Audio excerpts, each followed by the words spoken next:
I think, therefore I am. This is the home of all human thought and of our consciousness. The human brain is the pinnacle of evolution, the only object aware of its own existence. It's also the center of a complex intelligence-gathering operation that employs the clear window of the eyes, senses to pick out the sounds and sweet airs that surround us, organs of touch crowding into the sensitive folds of the lips and every inch of the skin. They alert us to a warm wind or the chill of snow, the lightest touch or a stab of pain. These signals are routed along the body's information superhighway, the spinal cord. This bundle of delicate nerves is protected by a spiky suit of armor, the backbone.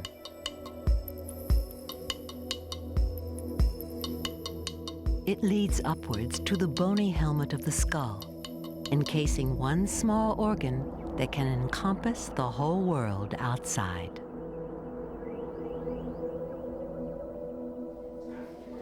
Brian and his classmates take this jewel in their crowns for granted. Unlike the body's other organs, we can't easily feel or monitor the brain's ceaseless activity. But it's the key to human success. We've come to dominate the world not by strength or speed, but by the development of this one special organ.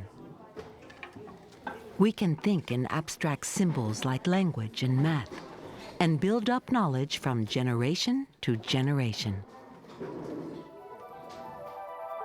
The power of the brain isn't evident at first sight. Looking like an oversized walnut, it's 3 pounds of soft, watery tissue. The brain's secret lies in its billions of microscopic nerve cells. When we think, minute electrical signals flash between these nerves. It's similar to the electric currents that flow between the tiny transistors in a computer chip when it makes a calculation.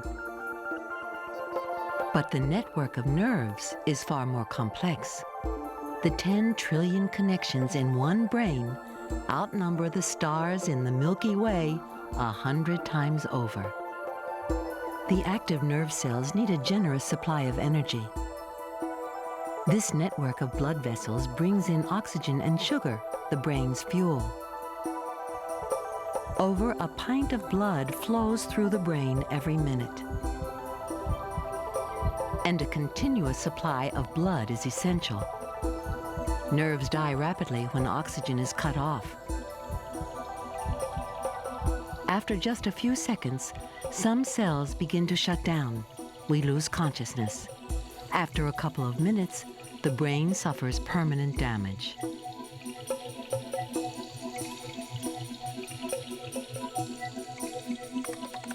Brian's brain requires an energy supply of 10 watts, only a fraction of the computer's needs. Like the machine, his nerve center is wired into a wider network. Electrical energy constantly conveys signals along the spinal cord to and from the brain. But in close-up, nerve cells are very different from electrical wires. There are many gaps for the signals to jump, providing thousands of alternative routes. And living nerve cells can link up to their neighbors, creating yet more new pathways, unlike the programmed route of electric currents in the computer.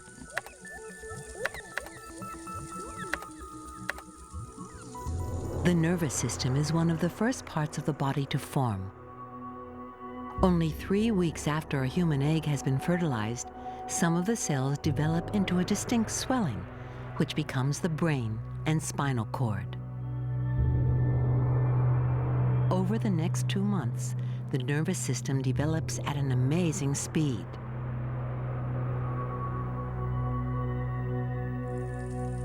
During this time, the brain churns out 250,000 nerves every single minute. These cells move through the tissues of the body to their final destinations. Here, a new arrival is putting out feelers to connect with its neighbors.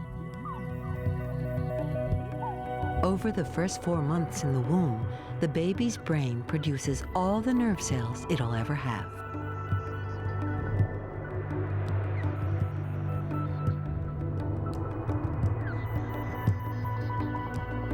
At the same time, bones, highlighted in red, start to form. They protect the vulnerable network of nerves. The top of the skull is made of 8 separate bones, allowing the brain to grow inside. 5 months before birth, 14 billion brain cells are in place. Yet even at birth, vital connections between these cells are missing. Compared to other animals, the newborn human brain has a long way to go to reach its full potential. The wiring of the brain is shaped by experience, as parents and teachers pass on thousands of years of accumulated knowledge.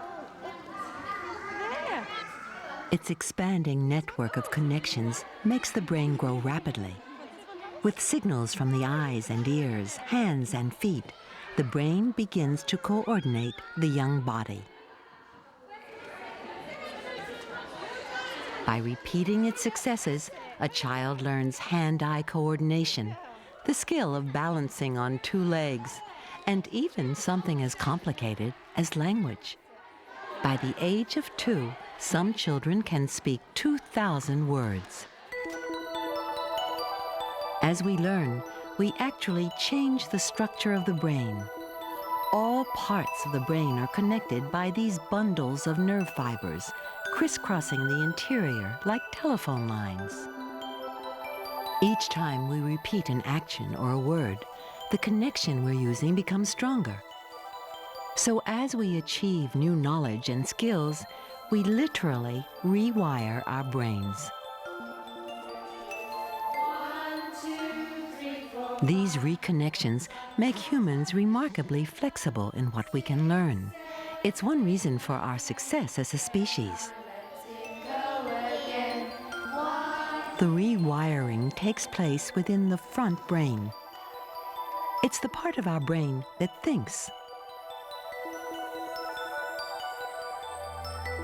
The front brain has reached its maximum complexity in humans after billions of years of evolution. The brain of our earliest ancestors, the fish, has only a very small front region, the fringe on the left. The main bulge deals with sight, the fish's most important sense. The front brain grew rapidly as our ancestors became amphibians. By the time reptiles evolved, it was the largest part of the brain. In a bird, the front brain has enlarged further. A bird is smarter than a reptile. In the first mammals, the growth of the front brain and intelligence continued, until in humans, the crinkled surface of the front brain seems to have taken over entirely. But hidden inside and below, we still have our ancient fishy brain carrying out its age-old functions. These nether regions of the brain keep our hearts beating and our lungs breathing. The cauliflower-shaped cerebellum keeps our bodies in balance. The human cerebellum is the most complex in the animal kingdom, possibly because it's more difficult to balance on 2 legs than on 4.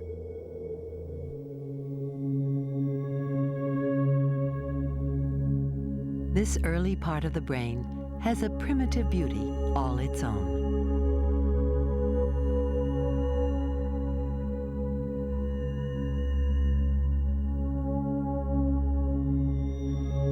Without the cerebellum, we'd have to concentrate on standing upright and taking every step. From its primitive base upwards, the human brain has successive layers of intricate connections and staggering complexity. In these layers is hidden everything that makes us individuals. emotions, memories, aspirations, and thoughts.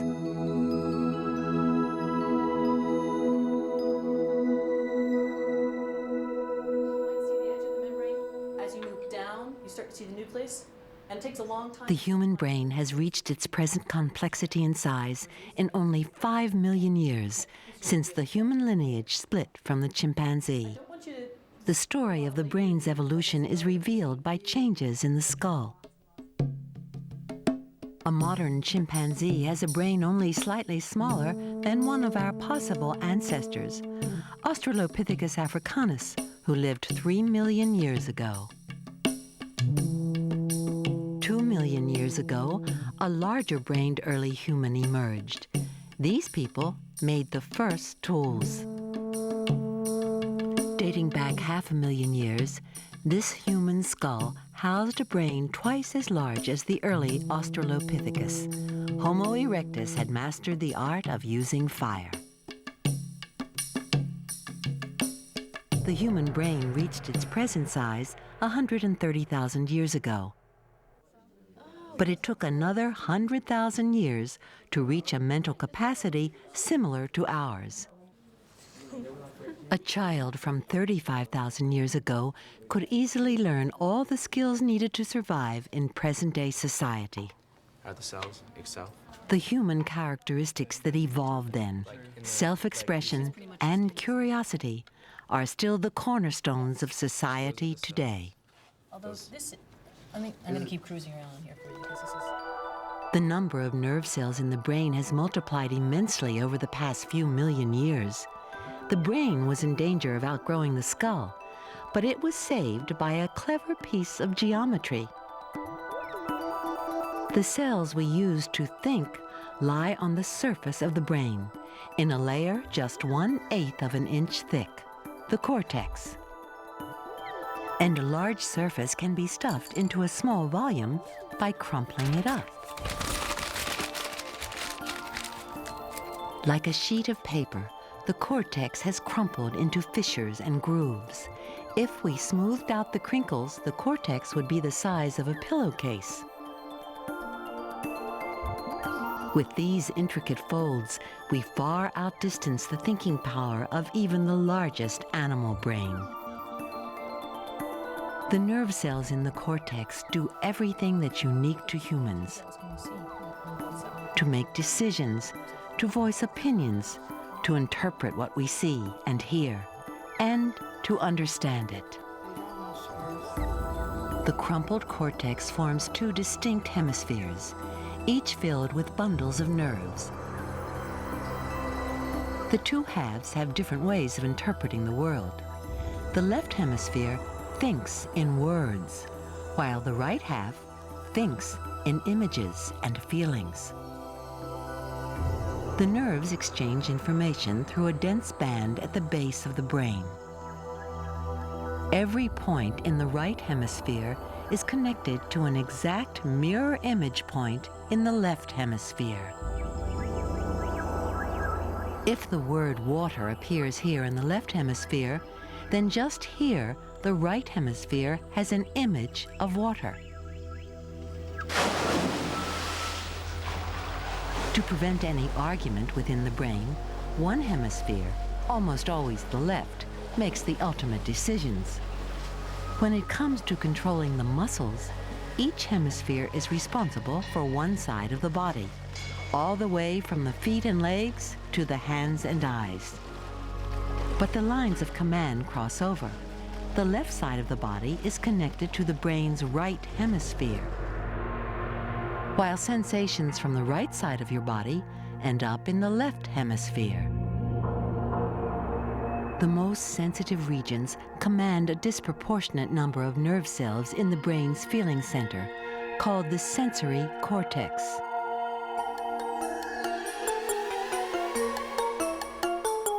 This weird figure shows how your brain feels your body to be. Highly sensitive parts loom large in the brain's view of the body. The lips look huge because they're extremely sensitive and ideal for displaying our feelings.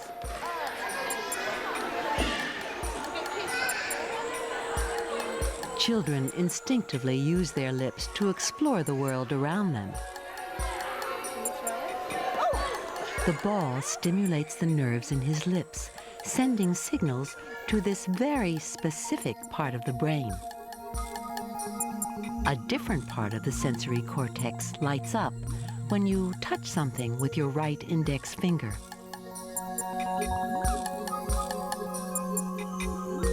The hand is packed with nerve endings, so we feel it to be much larger than life.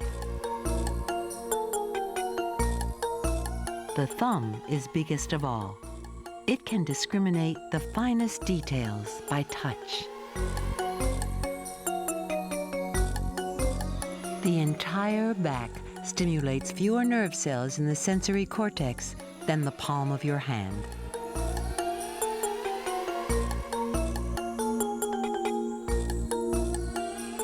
A second figure shows how much of the brain is devoted to controlling our bodies. His largest parts have many nerve cells in charge of finely tuned muscles. The two distorted figures have much in common. Parts of the body sensitive to touch generally need the finest control.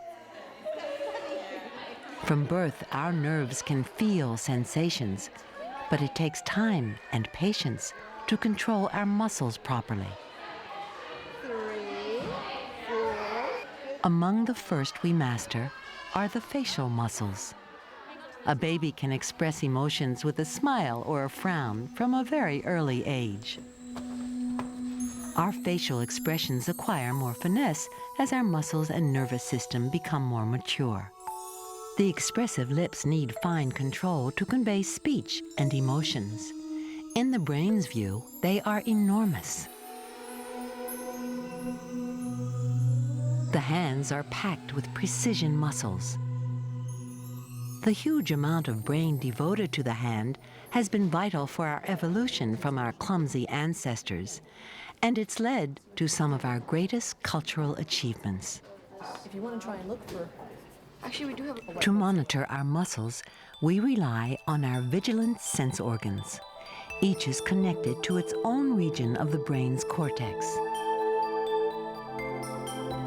The eyes send signals to the back of the brain, along nerves that cross over on the way. Where we see the world is strangely furthest from the eyes themselves. When you see something, electrical signals race along these pale nerve bundles. They carry coded messages through the brain's massive hemispheres to the back of the cortex. This scan shows electrical activity in the part of the brain where the messages are received.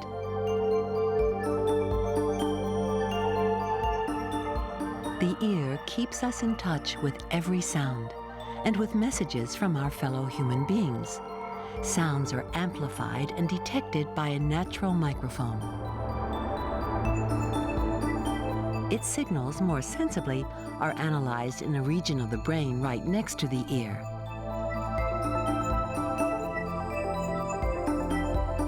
Smells are conveyed by invisible molecules to the back of the nose. They trigger nerves that fire straight into the depths of the brain, where our emotions reside. That's why smells can trigger long-lost feelings and other memories. Here, a sniff of perfume lights up several parts of the brain. The visual region at the lower right is recalling a view associated with the smell.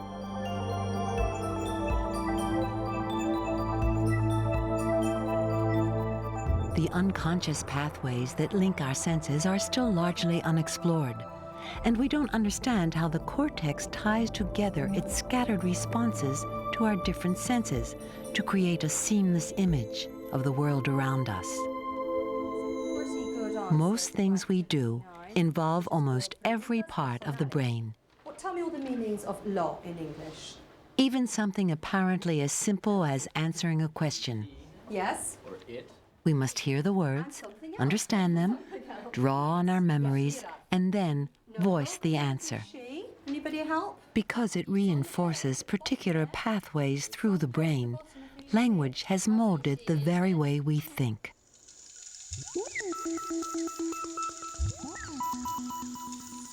This area organizes our thoughts according to the rules of grammar. It sends signals to the region which coordinates our breathing, vocal cords, tongue, and lips to allow us to speak. Conmigo. Muy bien, perfecto. Now we're on a conjugation round. Language helps us to learn new facts and new ideas. Or your point. But we can't recall everything we were taught at high school. The brain is selective, choosing what seems to be important. And it stores information in two stages. First is short-term memory.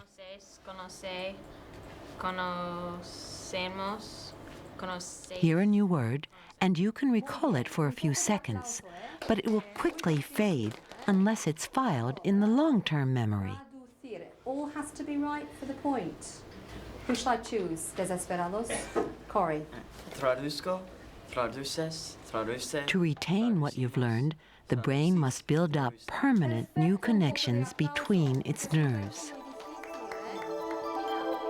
The actual structure of the brain changes subtly each time we commit a new fact to our long-term memory.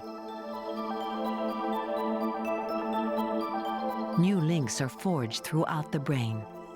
But it's still a mystery how we can recall these dispersed memories at will. Yours, Mr. Johnson. With constant repetition, memories become more deeply ingrained. The brain can teach itself by repeating words and facts mentally.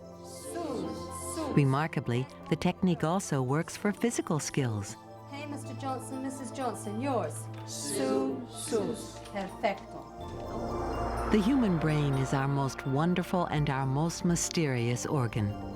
Scientists have yet to learn the function of every fold and crease, and how this mass of nerve cells creates intelligence, consciousness, and self-awareness. A computer that can think, let alone be aware of itself, is still far off in the realms of science fiction. Yet each one of us contains a far more powerful computer than any space-age instrument. The human brain has the ingenuity to take us to the furthest corners of the earth and beyond. Its mental reach knows no limit. With our flexible brain, we can look beyond our own world and contemplate the infinite.